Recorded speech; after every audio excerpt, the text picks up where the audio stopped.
Hi there, it's Wendy from wendybottrell.com, and today our topic is practice these 7 small simple steps for big life changes. And I'm not sure if you've noticed, but the world has changed. And there's never been a better time to think about using the idea of practicing the 7 small steps, simple steps for big life change that we want to share with you today. Over the past 2 years, I've used this time to practice this idea of making tiny changes to see to big change in my life. And, with that result, I've been living more disciplined, reducing my weight by 40 pounds. I've gotten into great physical shape and feel better overall. It's really remarkable that you just do a little bit every day and notice your wins, acknowledge your wins every day, and what that does for your overall successes. Over the past 25 years, I've been in the practice of improving.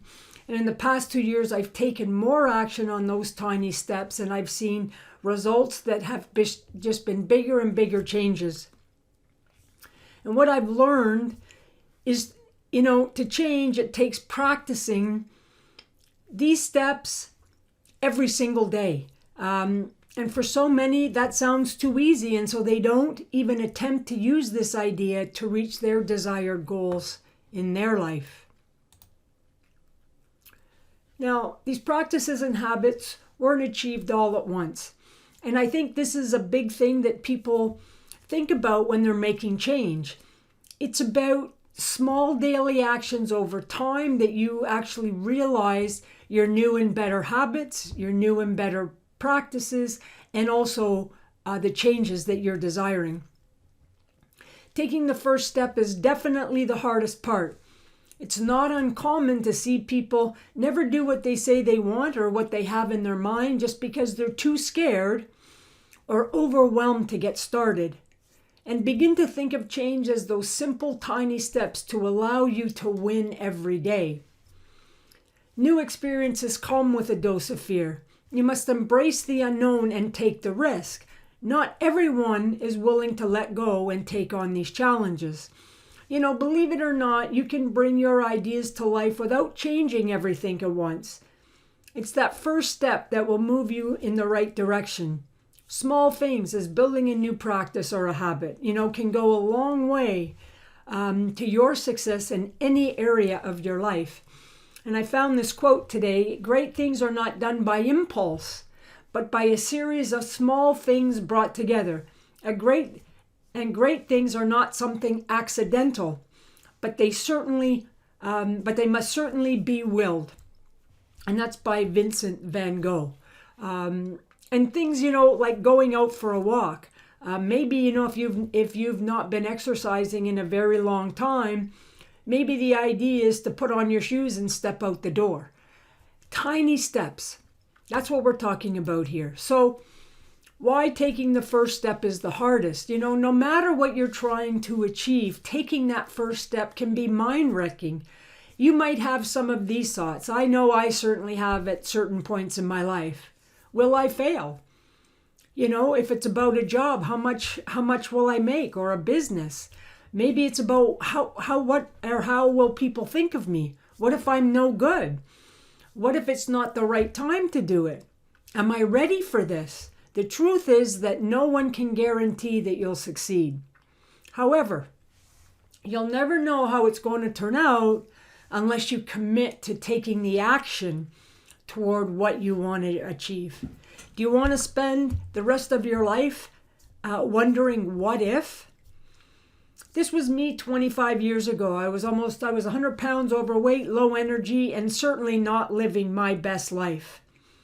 Then I was called to the hospital because my mom had a fall and she broke her hip. She needed a full hip replacement, and she had to lie in the emergency room for 2 days until they could do the operation. It was at that time that I saw my mother lying there, me 100 pounds overweight, and I realized that night if I didn't make some changes, I was going to be my mother in 20 years. And the very next day I started to make changes. I borrowed a friend's Tae Bo tape and I started with Tae Bo because I couldn't do anymore. I couldn't even get through a 10-minute beginner workout at that time. I was so out of shape and so not well. It was a big challenge for me. A mountain that was so high, I wasn't sure if I could climb it. What mountains are you facing right now with your health and fitness? You know, that first step is always the hardest, as we've said, because it requires you to embrace the unknown and face your fears. It's also the most important. Without it, nothing will change. I'm now 25 years older and in better health, and I'm stronger physically as well as mentally. Ready for my new normal each and every day. And you can definitely achieve the same for yourself. Feeling scared? Take half a step to change your life. The littlest tiny step, noticing your successes. This is how you're going to move forward. Most times, it's the small things that have the biggest impact on our lives. You don't have to change everything one day to the next. If you're scared of the unknown, do a little, minuscule things to get you started. You know, it could be contacting a real estate agent if you're looking to move to your dream city. Or as I said, putting on your sneakers and getting outside for a walk, or eating one healthy, real-life-affirming meal a day or a week rather than the junk food, packaged food, frankenfoods. Choose one little practice and stick with it until it's a part of your day. Celebrate this first step win and feel proud of it. Validate it. Notice that you've done it. Then take another step and another and so on. Stop waiting for the perfect moment to get started. Stop overanalyzing and just go for it. There's never going to be a perfect time to start. The best time to start was actually yesterday. The next best time is right now. Now is especially a great time to begin a new health and fitness practice. Small changes done daily over the next few months and years will have a huge impact on how you feel. What are small changes that you can do right now? Hydrate. Drink more water. I've heard it said that most people go to the fridge and look for something to eat when in fact they're actually thirsty. So drinking water is really important. Have a drink. If you're feeling hungry, have a drink of water. Wait 20 minutes. If you're still hungry, then have something to eat. We need to drink about half of our body weight in ounces every day. So it's getting into the habit. One of the easiest ways to hydrate and drink more water is with every meal before you eat. So if you eat breakfast, lunch, and dinner, before you eat those meals, have a glass of water.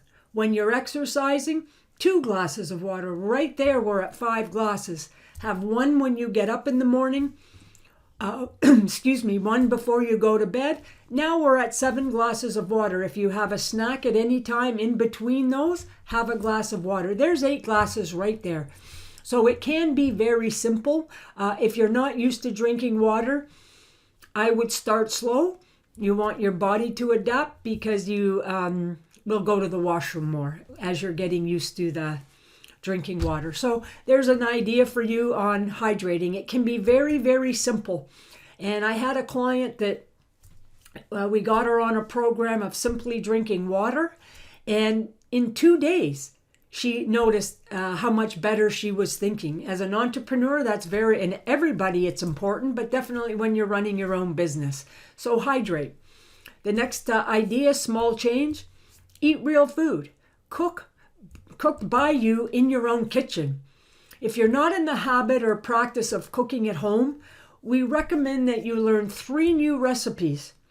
And once you're happy with your skills with those 3 new recipes, add 3 more new recipes to your cooking toolbox. Now, we believe in organic food, pastured, life-affirming.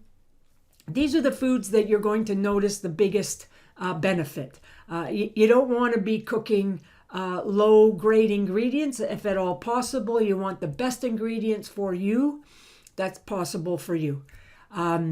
but the idea of learning 3 new recipes, what this does is it gives you a chance over a period of a year to have 36 recipes in your cooking toolbox that you will be absolutely proficient in and able to cook anything for any event, for the family, social. So that's number 2. Breathe. We've shared an article and we'll put it in the notes, the box breathing technique. And this is a way to help calm the mind, calm the body, calm the spirit, and get into a more relaxed feeling in these stressful days we're living in. Getting into that calmed, relaxed, meditative state is very beneficial, definitely for your health.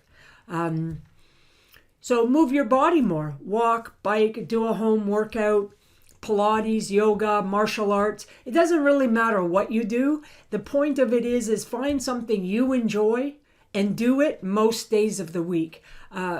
Definitely for me, walking is one thing that I do my very best to get out 7 days a week. And I get out for about a 5 to 7K walk in the morning. Getting out in the morning is best. You're getting out in the fresh air, nature, and also the sun. You know, you're getting out in the sun in the morning. That helps you with sleeping better. So there's many, many benefits to doing these simple things like getting out and walking. And walking is actually one of the most popular ways people exercise throughout the whole world. So there's definitely benefits. You will want to do some resistance training. We'll share a link to our resource page where we have fitness programs that we use and recommend. Now, sleep. Sleep is often the forgotten pillar of wellness. Poor sleep is the cause of many health issues. And now is a great time to practice good sleep habits. We're living in very stressful times, and not sleeping well is just going to cause more challenges with health. Go to bed at the same time every night. Avoid bright lights before you go to bed. Sleep in a dark, cool room. And, get your electromagnetic phone, computers, get those out. TV, get it out of the bedroom. That's not what the bedroom's for. Sleeping, rejuvenating. So sleep. And that was a hard one. It was a real hard one for me to sleep, but now going to bed at the same time, sleeping much, much better. I also tape my mouth, so I'm breathing through my nose for sleeping, so that may be another thing you want to consider. I've heard Rob Wolf say that if people just got more sleep, most illnesses in the world would just go away. We wouldn't even know about them anymore. That's how important sleep is. So journaling. Write about your why. Why do you want to do this? Why do you want to make changes? What are the things in your life that you want to do and why? Finding your why is a very, very powerful thing. It'll help you focus on what's important during those challenging days, those days when you just don't really feel like it. And journaling will help you realize your successes as well. You can acknowledge them, you can validate them, you can see the wins through your writing, and you're just really connecting the successes for yourself. We did write a blog post with the idea of helping you get clear on your why, and it's called Implement the 5 Whys Method to Energize Your Best Life. And I will put the link in the notes for that. And I found this quote: meditation can give you a sense of calm, peace, and balance that can benefit both your emotional well-being and your overall health. These benefits don't end when your meditation session ends. Meditation can help carry you more calmly through your day and may help you manage symptoms of certain medical conditions. And I will share the link to that in the show notes. And so the final one was meditate. So, what's one tiny step you can do right now? Leave a comment below and definitely get in touch with us and let us know how we can support you. So, join me on this journey for change. We invite you to subscribe to our newsletter. I'll share the link in the show notes. Definitely want to thank you for connecting here today. Please like and share if you found value. And we do invite you to subscribe to our channel and hit the bell notification button so you'll know when we share new content. My name is Wendy Bottrell. You can find more about us at wendybottrell.com. Thanks very much. Bye for now.